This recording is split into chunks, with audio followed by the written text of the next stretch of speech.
Nakausap ko na yung doktor. Maayos na daw ilagay ni Mama. Anytime pwede na siya ma-discharge. Finally, some good news. Yeah. Love, matagal ko na pinag-isipan to. And you're right. Hindi tatahimik ang buhay natin pag nag-stay tayo dito. So sinasabi mo ba, pumpay ka na pumunta tayo na Australia? First thing in the morning, mag-file na ako ng resignation sa public lawyer's office. De-devote ko na ang oras ko, love, para sa fresh start natin abroad. Thank you. Thank you, love.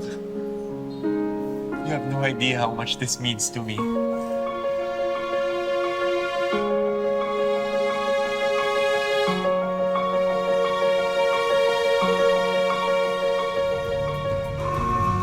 Bebe! Bebe! May nakahalata ba? Wala, hindi. Pero pag wala silang nakita sa rooftop, malalaman na lang niligaw ko sila. Kaya kailangan na natin umalis agad. Dala! Bilis na natin.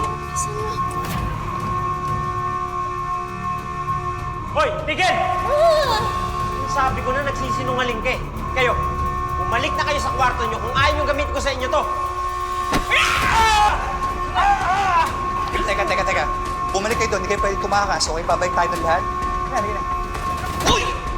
No! Sige! Bukan mong lumapit. Huwag butasin ko yung leg. Tawag siya sa tawag! Ow! Sasaktan si Doc! Ow! Sige! Sige! Doc! Ay!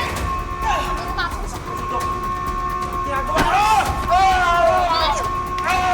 Bilis! Boy!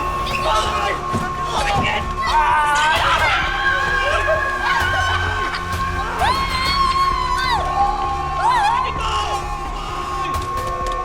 Paano nga? Everyone, listen.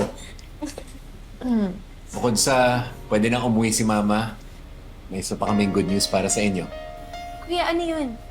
Well, Lexi, nakapag-decide kami ng kuya mo na itutuloy na namin yung matagal naming plano na mag-migrate papuntang Australia. Siyempre, kasama kayong lahat. Iwanan na natin yung buhay natin dito. Yung buhay natin na puro panganib, danger.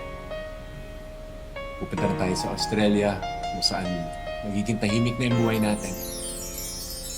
Malayo sa panganib. Wala na po ba yung mga bad guys doon? Wala na, anak. I promise to be a better mother pagdating natin sa Australia.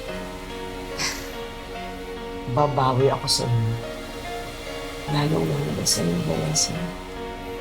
Salamat, Ma. Alam niyo, magiging masaya si Dad at Luigi sa langit. Kasi magiging buo at masaya na ulit tayo lahat.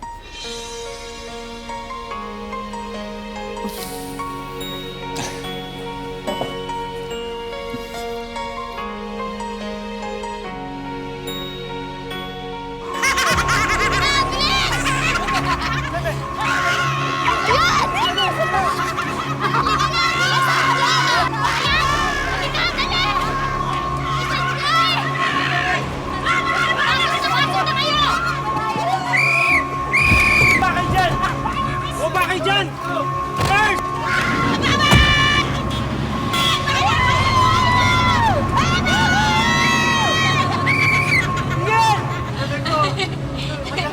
Ryan, na tayo. Dito na tayo!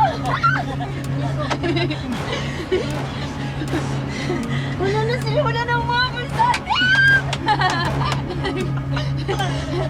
Layo na tayo, Bebe. Saan tayo pupunta? Kaya saan tayo pupunta? Pupunta na tayo sa liwanag!